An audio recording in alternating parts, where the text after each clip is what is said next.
Hey, Hey, I bet you, Jessica, that I can make you feel like you're in a church under a minute. what kind of church?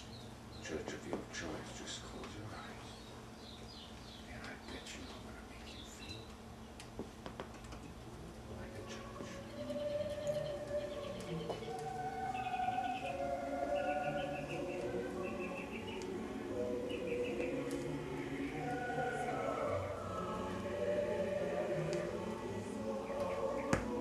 This sounds like Catholic Church. Definitely. Perhaps 300 years ago in Germany.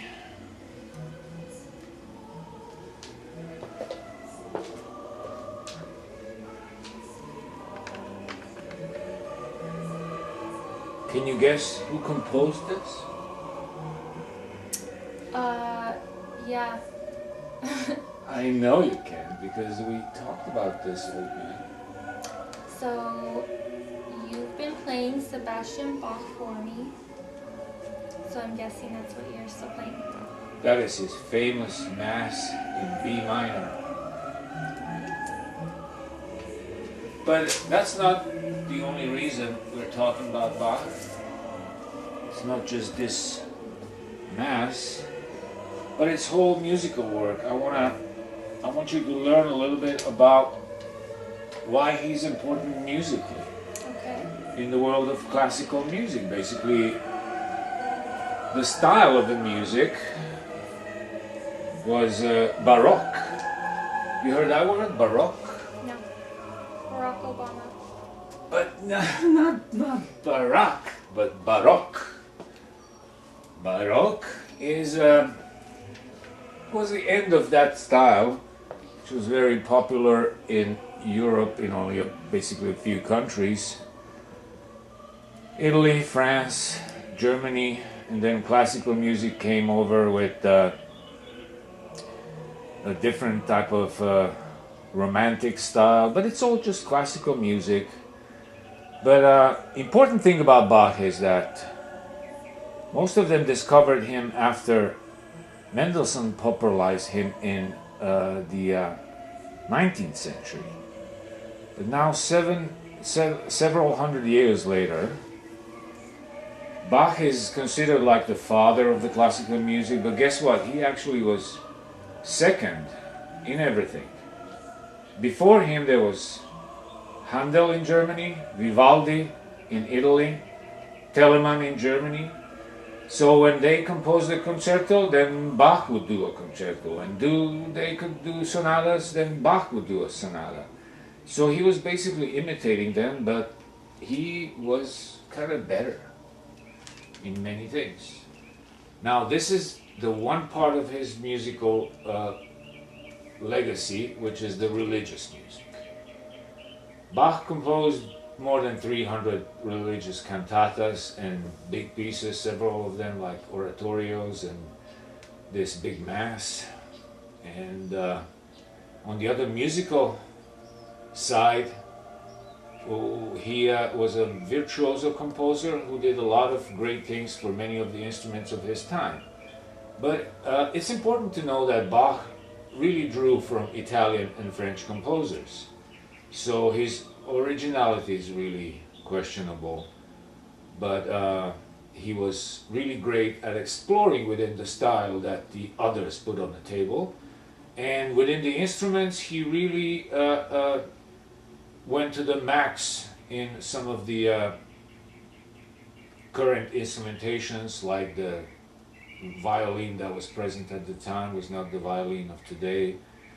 The piano was not the piano of today. It was a harpsichord and clavier, they call it. So he pushed all of that to the max, and he changed the musical expression of its time. He changed it. Impressive. And you know how? He was using this four-part harmony, which existed before his work. But that is basically that each harmony, each chord has to have four notes. The 1, 2, 3, 4.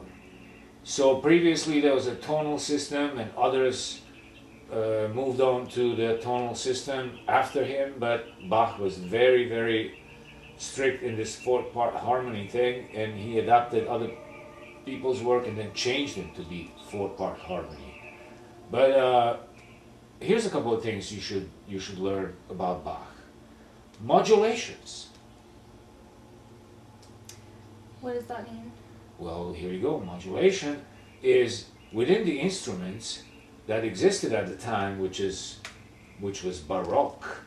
They are very rigid, so they played in a certain tone and they couldn't kind of change the key during the play. But that's what Bach made them do.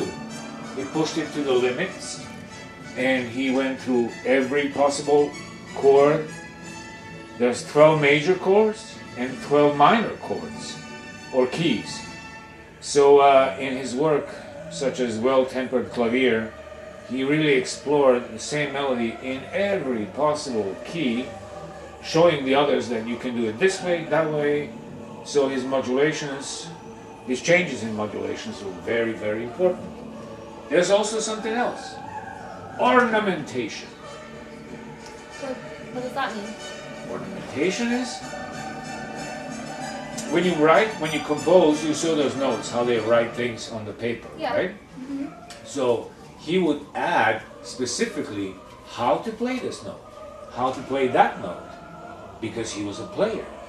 So for the violin, he would exactly notify the future player, you play this sharp, you play this soft, or whatever was the form of him to mark it. But other composers would not deal with that. He would just compose and leave it like that. So like double work that he's done, because ornamentation is like teach the others how to play this note in progress. So he was pretty progressive in that way. And the perfect example is as a keyboard player on Goldberg variations. You should listen to Wachowska and her interpretations for that. That'll be on a further video. But now about solos. You know how guitar players would play a solo in a rock band? Yes, I know that. Well, when Bach was composing, nobody was playing solos. They would have to play the notes as they were written down.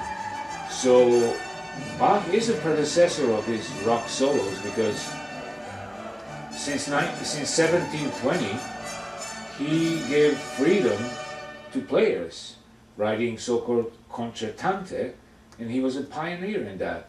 Even in his work, he was pushing the performance to the limit. So if you play his violin concerto, you would have to be extremely good violinist to take out the best out of that violin, because that's what he wrote on the paper. So for example, a bad violinist could not play Bach. It was just not good enough. The notes were complicated. He would try to be like the best NBA player on a planet to beat the other one to be able to play his notes. He really was composing for the best performance of his time. And there's another novelty from Bach. It's called counterpoint. Counterpoint.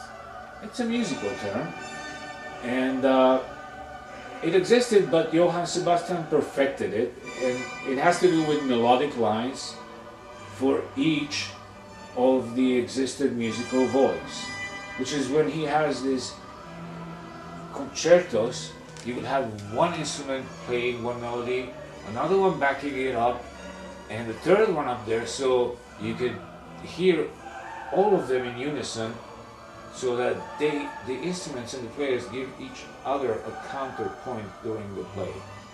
Other way you would listen to one guy play. This, when you get into some of his work, you hear three different things going on. You can eliminate the upper and lower, and you still have the middle giving you a melody and something. So it was very complex. And then it took centuries for people to appreciate it. But that's why we're making this video, so you can have the lessons of Bach for the future. Not only the boring websites, but even this, and you can buy some of the stuff on our store. Music Orbit 52. Oh, you little scene stealer.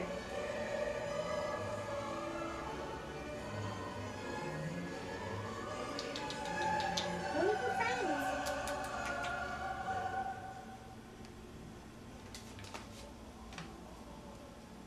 Good work, Nesta.